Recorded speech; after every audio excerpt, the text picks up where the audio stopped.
What's up, YouTube? So today we are going to talk about how can you check, which keywords you can upload, how good are the keywords which you're going to include in your video or your blog titles trending on Google.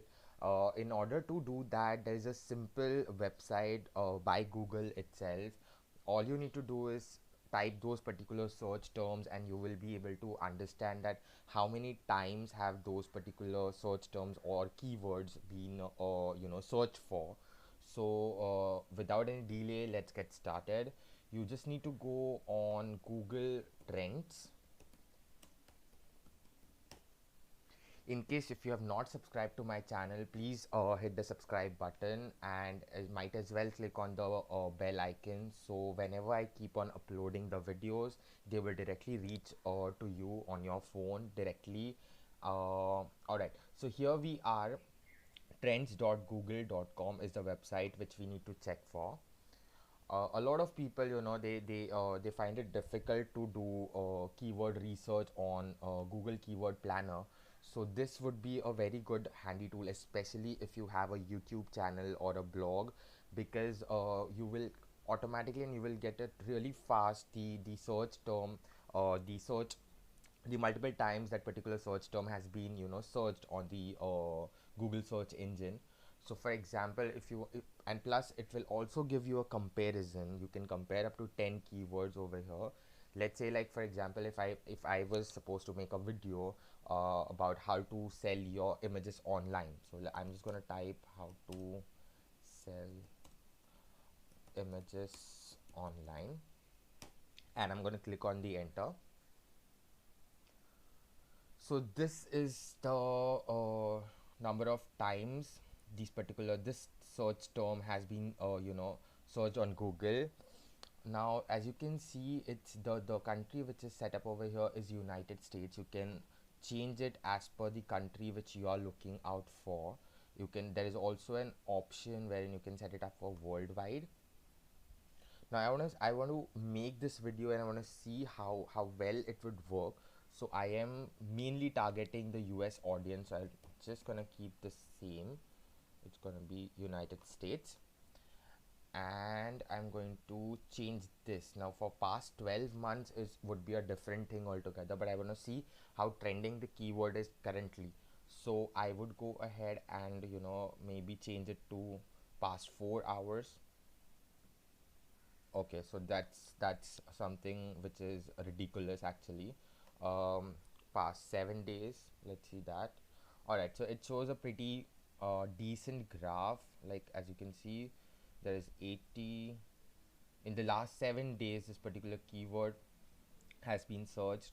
On 15th of April, you can see 17th of April, this is the 16th.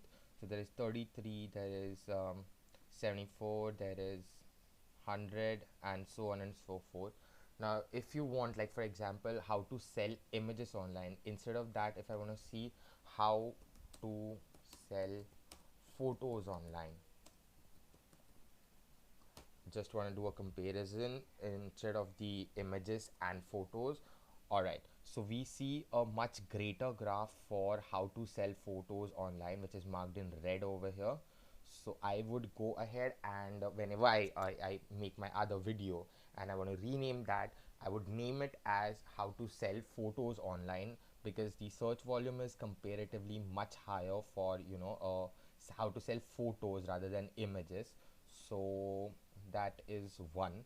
Apart from that, now how to sell photos online is a very generic term, but let's see if Google Trends is giving me a specific one. How to sell photos on Shutterstock. Now that particular search result would be marked in yellow. As you can see, that is giving us a graph. All right, but if I actually just directly hit how to sell photos on Shutterstock, that is giving me a less search volume. So might as well, what I would do is, I would, the first line, when the first title line, I would add it as how to sell photos online, and then I would just add a separator. If you don't know what is a separator, separator is this particular icon which is right above your enter key.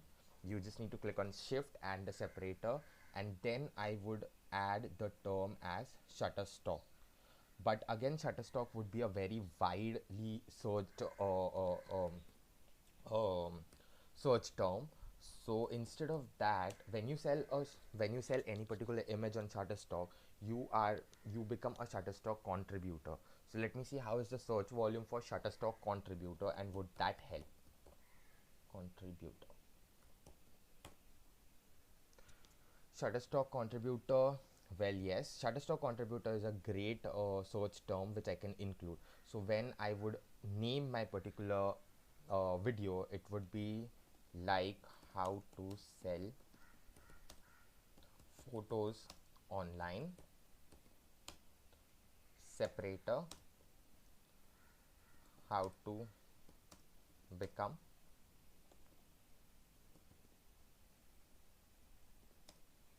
Shutterstock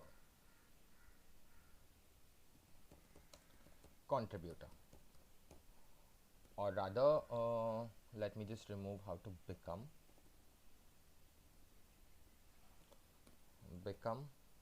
a Shutterstock contributor 2020.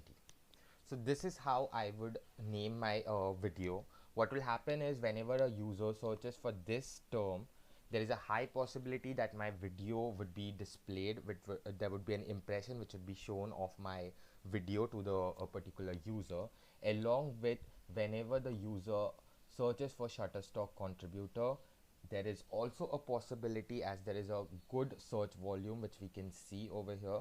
Shutterstock contributor is in green, so there is a good possibility that the user also would be shown my video with that particular search term, that is Shutterstock contributor. So this is how you actually do a keyword search on based on how you want to name your images, your videos, or your blog titles.